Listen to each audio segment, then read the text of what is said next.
আপনি কি ফেসবুকে বিজ্ঞাপন চালান? তাহলে শুনুন, কথাটা আপনার জন্য খুবই জরুরি। আপনার ফেসবুক অ্যাড অ্যাকাউন্টটা এখন শুধু ঝুঁকির মধ্যেই নেই, সম্ভবত এটা মেটার নতুন অটোমেটেড সিস্টেমে অলরেডি ফ্ল্যাগড হয়ে গেছে। চলুন এই নতুন ব্ল্যাকলিস্ট থেকে বাঁচার ব্লুপ্রিন্টটা একটু ভালো করে বুঝে নেওয়া যাক। জানি কথাটা শুনতে কেমন একটা লাগছে, কিন্তু এটাই সত্যি। এটা কোনো টেকনিক্যাল সমস্যা বা গ্লিচ না। এটা হলো ম্যাটার একটা নতুন, একেবারে পরিকল্পিত এআই সিস্টেমের কাজ, যেটা পুরনো সব নিয়মকানুনকে ভেঙে দিচ্ছে। আমি একদম পরিষ্কার করে বলছি, আগে যা যা করে পার পাওয়া যেত সেই সব উপায় এখন আর কোনো কাজেই আসবে না। কপি পেস্ট করে আপিল পাঠানো বা একটা নতুন প্রোফাইল বানিয়ে নেওয়া, এই সব কৌশল এখন পুরোপুরি অকেজো। কারণ নতুন সিস্টেমটা এখন আপনার পুরো ডিজিটাল পরিচয় ট্র্যাক করতে পারে। তো প্রশ্নটা হলো, উপায় কি? এই পুরো আলোচনাতে আমরা ঠিক এই একটা প্রশ্নেরই উত্তর খুঁজব। কিভাবে এমন একটা মজবুত পরিকাঠামো তৈরি করা যায় যা মেটার এই নতুন সিস্টেমের সাথে পাল্লা দিয়ে চলতে পারবে। আচ্ছা, চলুন প্রথমে সেই অদৃশ্য শক্তিটাকে চিনে নিই, যা মেটার বিজ্ঞাপনের সব নিয়মকানুন বদলে দিয়েছে। এর নাম হলো কোয়ান্টাম স্ক্রুটিনি এআই। সহজ করে বললে, এটা এমন একটা এআই যা শুধু আপনার বিজ্ঞাপনের কন্টেন্ট দেখছে না, এটা আপনার পুরো ব্যবসাকেই স্ক্যান করছে। মনে রাখবেন, এটা কোনো ভুল না, এটা একটা সিস্টেম। সবচেয়ে বড় বদলটা এসছে এনফোর্সমেন্টে। দেখুন, আগে মেটা শুধু অ্যাডের ছবি বা লেখা দেখত, আর সেটা রিভিউ করতে কয়েক মিনিট বা ঘন্টা লেগে যেত। কিন্তু এখন তারা পুরো সিস্টেমের ঝুঁকি নিয়ন্ত্রণ করছে। মানে, তাদের ফোকাস এখন আর আপনার অ্যাডের ওপর নেই, বরং আপনার পুরো ব্যবসার ডিজিটাল পরিকাঠামোর ওপর। আর এই পুরো রিভিউটা হয় মাত্র কয়েক মিলি সেকেন্ডে। ভাবুন তো একবার, চোখের পলক ফেলার আগেই মেটা এআই আপনার অনলাইন অ্যাক্টিভিটির সাথে আপনার ব্যবসার আইনি কাগজপত্র মিলিয়ে নিচ্ছে। পুরনো কোনো পদ্ধতিতে এর সাথে পাল্লা দেওয়াটা এক কথায় অসম্ভব।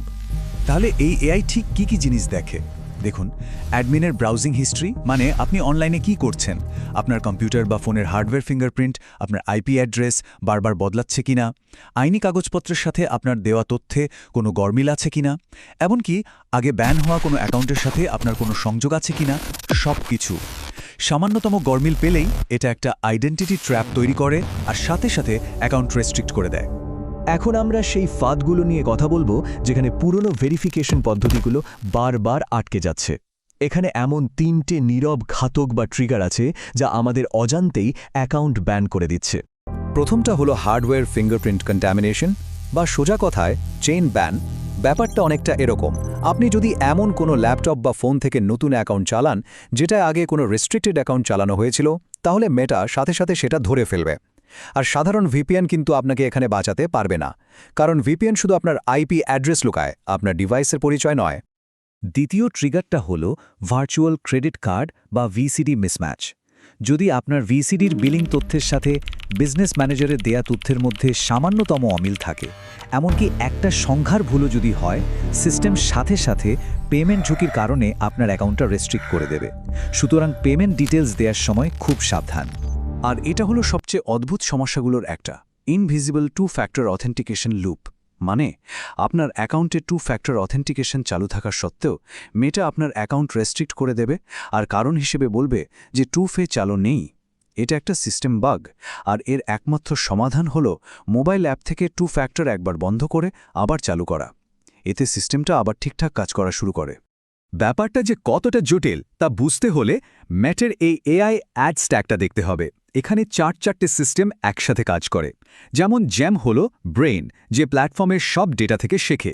ল্যাটিস হলো কোঅর্ডিনেটর, যে সব জায়গায় অ্যাডের র্যাঙ্কিং ঠিক করে। অ্যান্ড্রোমেডা আর ইউটাইস, অ্যাড খুঁজে বের করা আর ডেলিভারি অপটিমাইজ করার কাজ করে।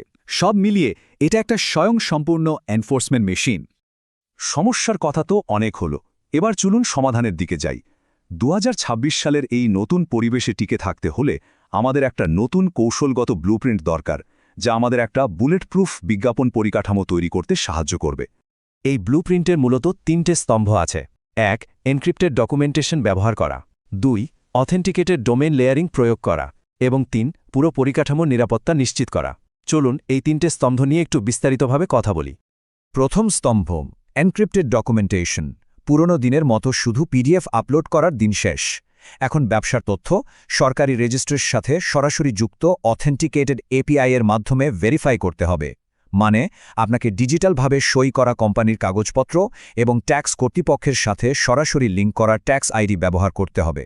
ভেরিফিকেশনটা হবে লাইভ এবং অথেন্টিকেটেড, কোনো সাধারণ ফাইল আপলোড নয়। দ্বিতীয় স্তম্ভ, অথেন্টিকেটেড ডোমেইন লেয়ারিং। সহজ কথায়, আপনার ওয়েবসাইট এবং সার্ভারকেও আপনার ব্যবসার মতোই বিশ্বস্ত আর ভেরিফাইড হতে হবে। মেটা দেখতে চায় যে আপনার অনলাইন উপস্থিতি সম্পূর্ণ নিরাপদ, আর এর জন্য শুধু ডোমেইন ভেরিফিকেশন ট্যাগ আর যথেষ্ট নয়, আপনাকে কনভার্জেন্স এপিআই বা CAPI এর মাধ্যমে একটা ডেডিকেটেড সার্ভার ব্যবহার করতে হবে। কিন্তু একটা শক্তিশালী পরিকাঠামো থাকাও যথেষ্ট না যদি আপনার ডেটা সিগন্যাল ঠিক না থাকে। এই সিস্টেমে টিকে থাকতে হলে ডেটার মধ্যে যে 40 থেকে 60% দৃশ্যমানতার ফাঁক তৈরি হয়েছে সেটা পূরণ করতে হবে। এই গ্যাপটা হলো সেই সব কাস্টমার ডেটা যা iOS 14 আপডেটের পর থেকে ঠিক মতো ট্র্যাক করা যাচ্ছে না। এই চারটার দিকে একবার তাকান। শুধু পিক্সেল ব্যবহার করলে iOS কনভার্সন দেখা যায় মাত্র 15%, কিন্তু পিক্সেলের সাথে CAPI যোগ করলেই সেটা 90% পর্যন্ত পৌঁছায়। এই ডেটা থেকেই পরিষ্কার বোঝা যাচ্ছে যে CAPI এখন আর কোনো অপশন নয়, এটা একেবারে বাধ্যতামূলক। এআইকে ঠিকঠাক কাজ করার জন্য সঠিক ডেটা দেওয়াটা জরুরি। আর এখানেই আমরা চূড়ান্ত কৌশলগত পরিবর্তনের কথা বলছি। আগে বিজ্ঞাপনদাতারা ম্যানুয়ালি অডিয়েন্স টার্গেট করত, কিন্তু এখন যেহেতু এআই নিজেই টার্গেটিংয়ের দায়িত্ব নিয়ে নিয়েছে, আমাদের মূল কাজ হল মেশিনকে অনেক বেশি বৈচিত্র্যময় ক্রিয়েটিভ দেওয়া। সোজা কথায়, এখন আপনার ক্রিয়েটিভই হলো আপনার টার্গেটিং। এই উক্তিটি আসল কথাটা বলছে। অ্যালগোরিদম এখন সেই সব বিজ্ঞাপনদাতাদেরই পুরস্কৃত করে যারা তাকে প্রচুর পরিমাণে এবং বিভিন্ন ধরনের ক্রিয়েটিভ অ্যাঙ্গেল সরবরাহ করে। এটাই এখন বড় স্কেলে ভালো পারফরম্যান্স করার নতুন চাবিকাঠি। তাহলে শেষ প্রশ্নটা হলো, এই নতুন যুগে আপনার বিজ্ঞাপন পরিকাঠামো কি আপনার জন্য একটি সম্পদ নাকি একটি টাইম বোমা যা যে কোনো মুহূর্তে ফেটে যেতে পারে? সিদ্ধান্তটা আপনাকেই নিতে হবে। নিজের পরিকাঠামো আপডেট করুন, না হলে এই খেলায় টিকে থাকা মুশকিল হবে।